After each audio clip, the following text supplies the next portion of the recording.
I'm visiting with business people, and I'm visiting with people who are, some of them are retired, a lot of veterans, and what I'm hearing is that they all want to make sure that Yamhill County doesn't morph into, let's say, a Multnomah County or Clackamas County, because things are decidedly better here in many areas.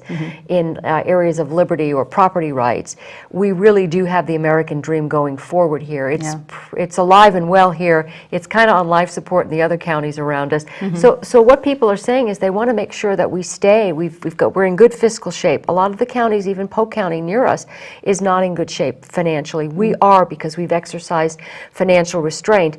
And the reason why we're in good shape financially is because we've always had a majority of commissioners who were very cognizant of holding the line on spending. If the balance shifts in this election, you are going to see pretty much all bets off when it comes to how taxpayer money is spent. Is it going to be as well, is the stewardship going to be there that is now? And so that's the concern that I have, which is one of the reasons why I ran. So people are concerned about that fiscal stability. They're concerned about growing big government. I'm the only candidate in both races that's received the endorsement of the Oregon Taxpayer Association for saying that I've been historically and documented for being against increasing taxes, increasing fees, and also for holding the line on spending and making sure that county government stays small. I've taken the pledge to say that no, I'm not going to push to increase taxes. And I think that when you get in office, there's always the pressure.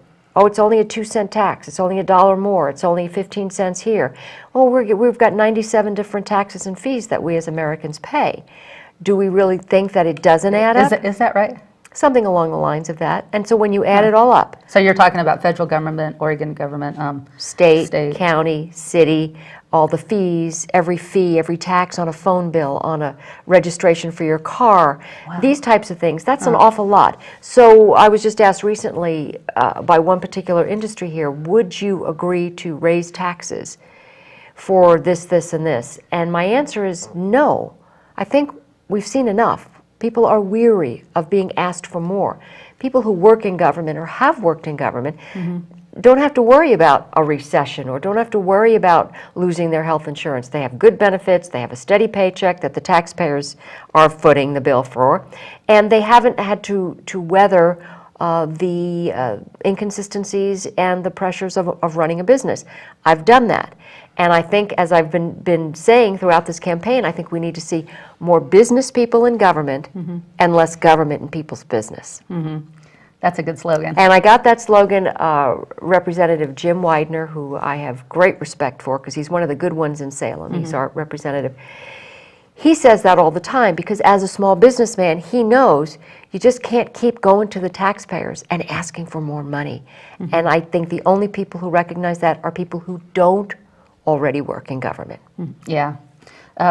What is a county commissioner actually responsible for as far as what are the basic things that you should be doing that is given to you in our Constitution or just conservative values, and contrast to what the wrong commissioner put in that position might want to do? Well, I think people need to know that a county commissioner really is the last line of defense. You really have, your county commissioners can make an awful lot of decisions that can affect your liberties, your property, and your pocketbook. So the commissioners, in essence, function as 3 separate branches of government: executive, legislative, and judicial, all rolled into one. You've got 3 people making decisions on people's property rights, making decisions on, for instance, in Multnomah County, restrictions on Second Amendment rights. In Wallowa County and Union County, the commissioners actually took a different approach and passed an ordinance to safeguard Second Amendment rights.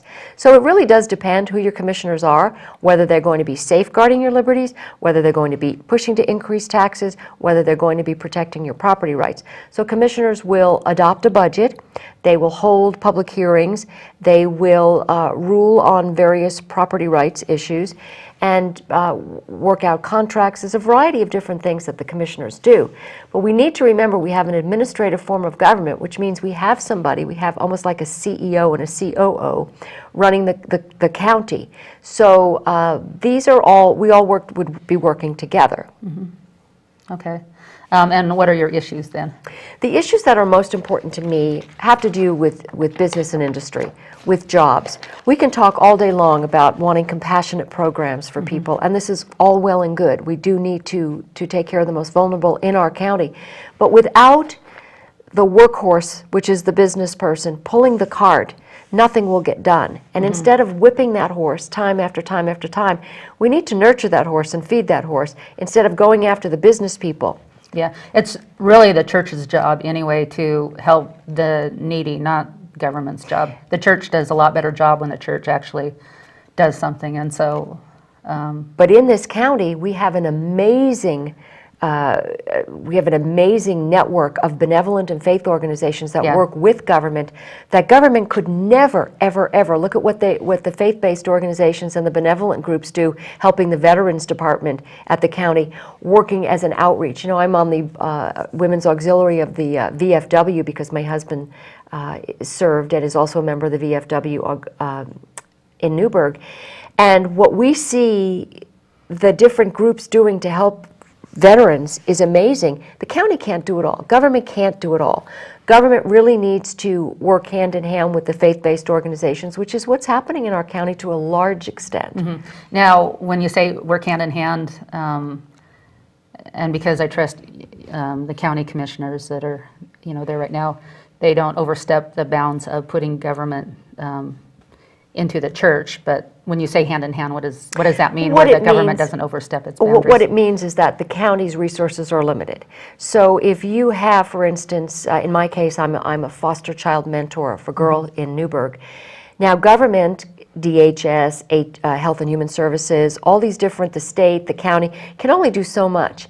I'm in there, I'm a volunteer, I'm working with a girl who, while she's receiving a lot of different, I'm the recipient of government programs, I'm showing up after school to take her, for job training. I'm taking her to the movies. I'm spending time with her to teach her life skills and different things like that.